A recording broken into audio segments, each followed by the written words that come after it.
To add to Pradeep, metrics are very different from each individual business a category you are rolling. So let's say if a runner is measured by speed per minute, he can't be measured by handicap of golf. The same way, golfer can't be measured by speed per minute. So in which case, metrics are important to choose specific to that industry. Right. So when I built 3 previous businesses, there is no relation with one another. The metrics earlier versus today is entirely different. So the metrics, of course, the small metrics would lead you to generate GMV, right, as rightly said by Pradeep, right, and GMV in the sense sales basically. Okay, so but choosing those right metrics are very, very important. Yeah. So in which case, if I say in retail business, what I am in, so it's a very different, should we focus on a sales per retailer value, or should we focus on retailer repeat order with us per month? Right. So it's a very interesting 2 metrics which you work. Right. If you focus on the first one, it is good, that always looks good. Right. But the base of it is the second one. Right. Now the moment you start focusing on the second one, the end result is going to be the first one. Right. Which means if a retailer is ordering through you out of 30 days, 15 days versus he is ordering through you 25 days, which is actually increases the first metric, which is actually sales per retailer. Right. So this is very important what you look at in the metrics. Metrics are the, drives. And any startup which they are working with, they must use the right metric, okay, and how that metric is derived, how those metrics are relevant to each department. Right. The finance department is irrelevant of a metric which is carried by a sales department. Right. Okay, this is also very important, I think, yeah. Sure, I think they're interesting. You talked about metrics, you talked about people, you talked about priority culture, metrics, and then you can talked go back about to the audience now. Yeah, sure. So we'll open the question. Open the questions from the audience. So audience would like to ask any questions.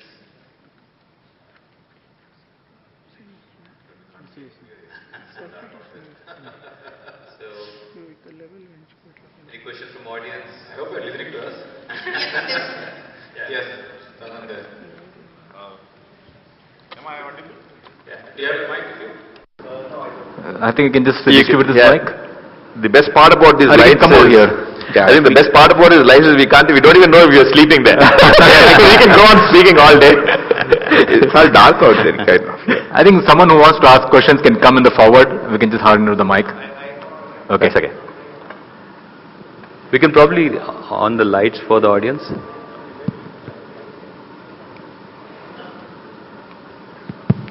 Okay. Come forward, please. Can I request you to come forward?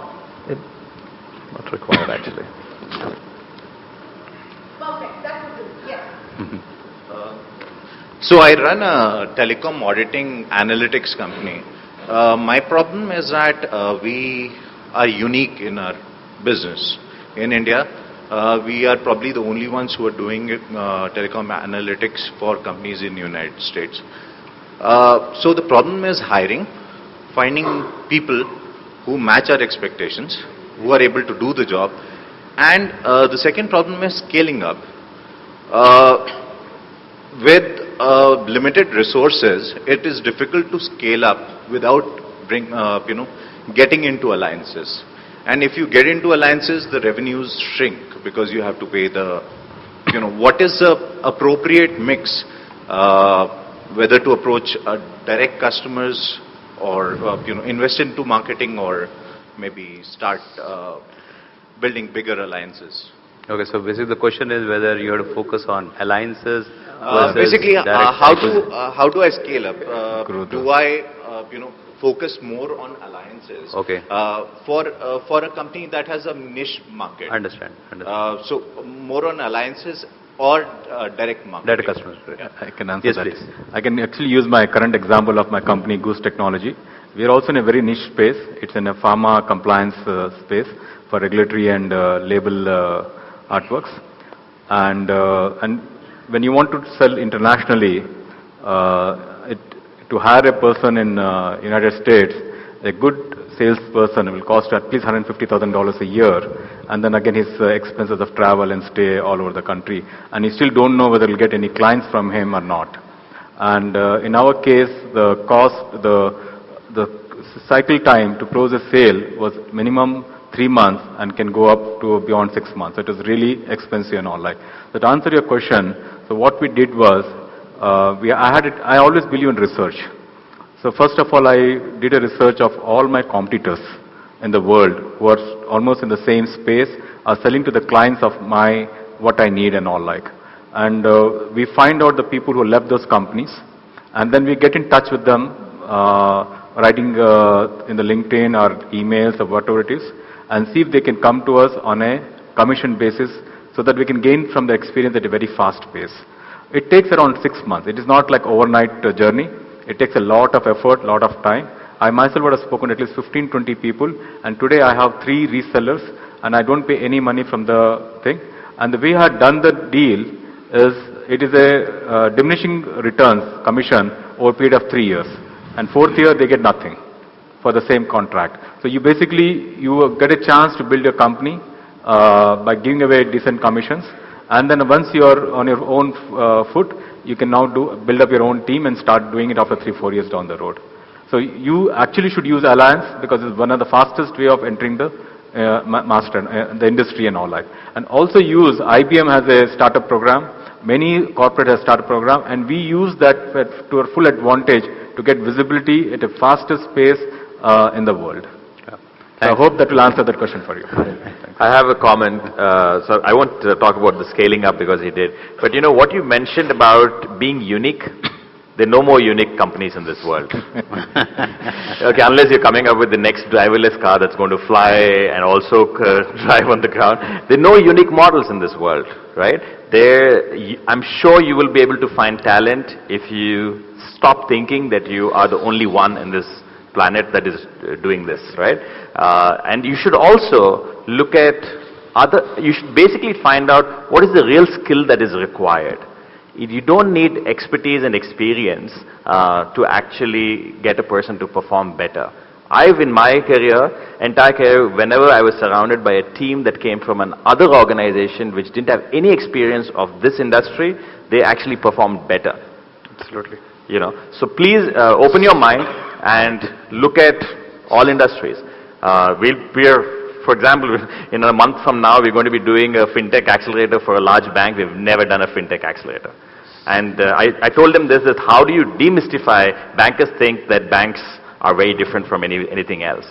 It's not true. You can actually take other industry experiences and bring it in, and which will be much more valuable for you. I think to add to Prasad, and you know, if you get with the experience, they carry baggage as well. So they don't have open box thinking. If you throw someone how to swim, they will swim, it's no lessons required, and they will swim and figure it out how to come out of the water.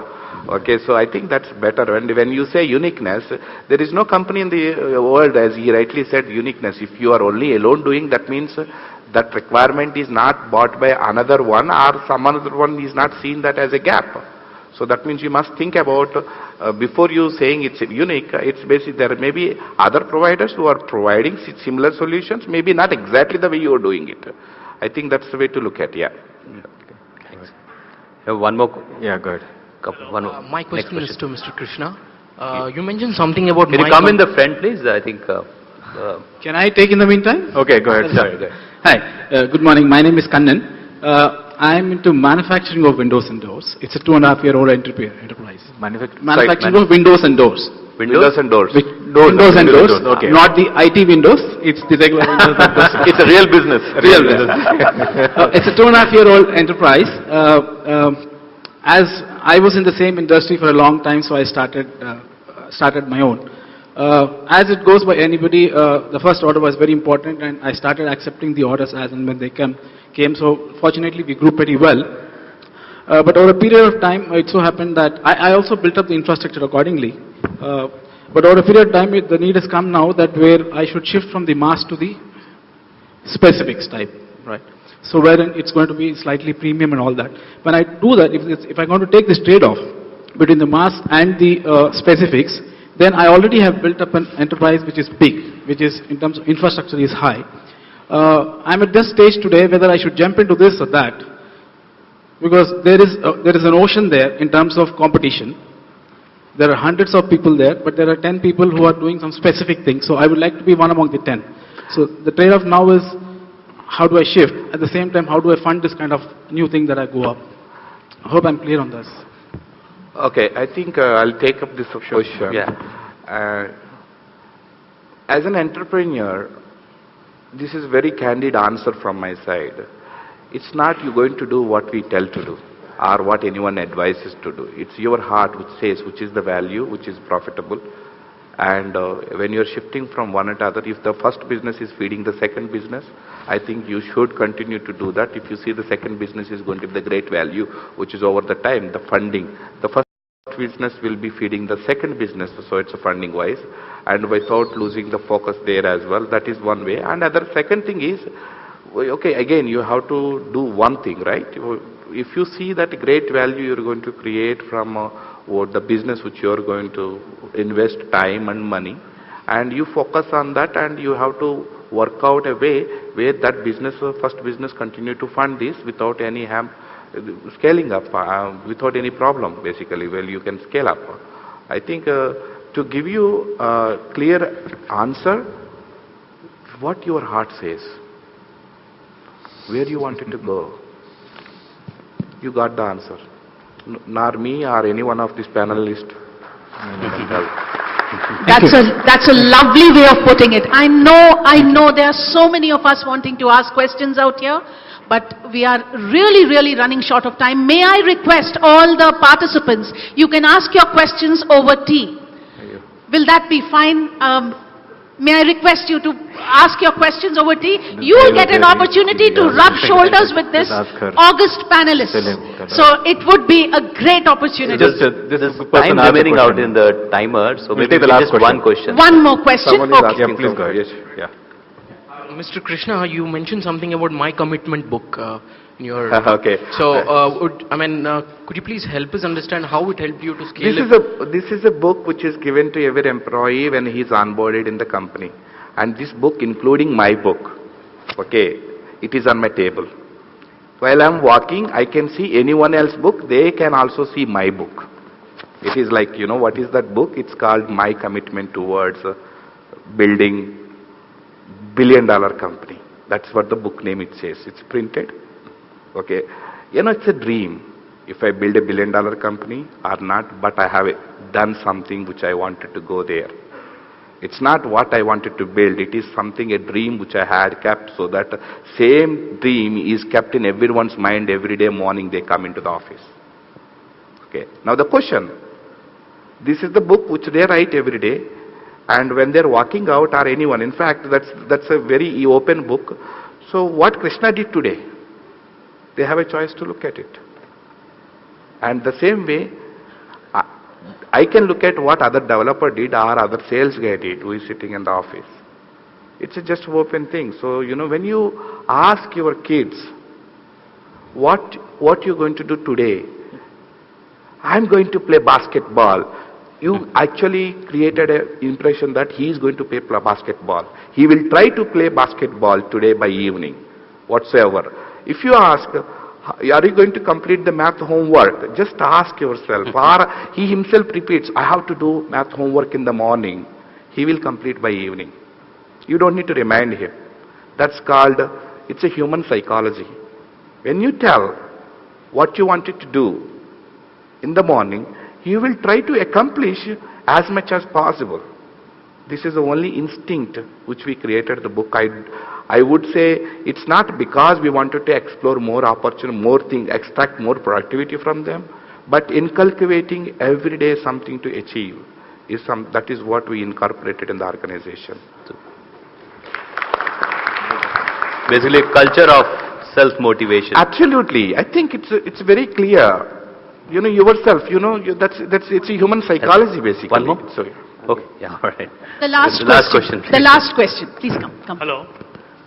Yeah, thank you very much for giving me the opportunity, finally. Okay. So actually, while I know as an entrepreneur, we have a lot of challenges, like Mr. Suresh said that, by the time we figure it out, by the time we figure it out, like, okay, we kind of got some experience, maybe our resources are already drained up, right? At the same time, like Madam Suman told that, we don't know where exactly right now, but when we ask engineers, I mean, like in this, this is one kind of story. Another is like, now the entrepreneurs must need to first focus on the customers than anything else, because that's what is important. But at the same time, in this journey, right, I mean, like, I don't know what I believe with my experience since more than 2 to 3 years. I mean, like, I'm struggling like anything, and maybe figured out that probably, some entrepreneurs may be lucky enough to have a advisory or a mentor network, or maybe mentors. Maybe they could generally, share their experience and like that. So how important is that, and how to actually get them and for the kind of upcoming entrepreneurs, especially the ecosystem just now started in India. So how we can actually access those the entrepreneur, I mean, like the mentor and the advisory network. So the question is, how do you access the mentor? How important is that? How to get mentored and how to get access to that? Exactly. Anybody would like to? Sure. You can hear me, correct?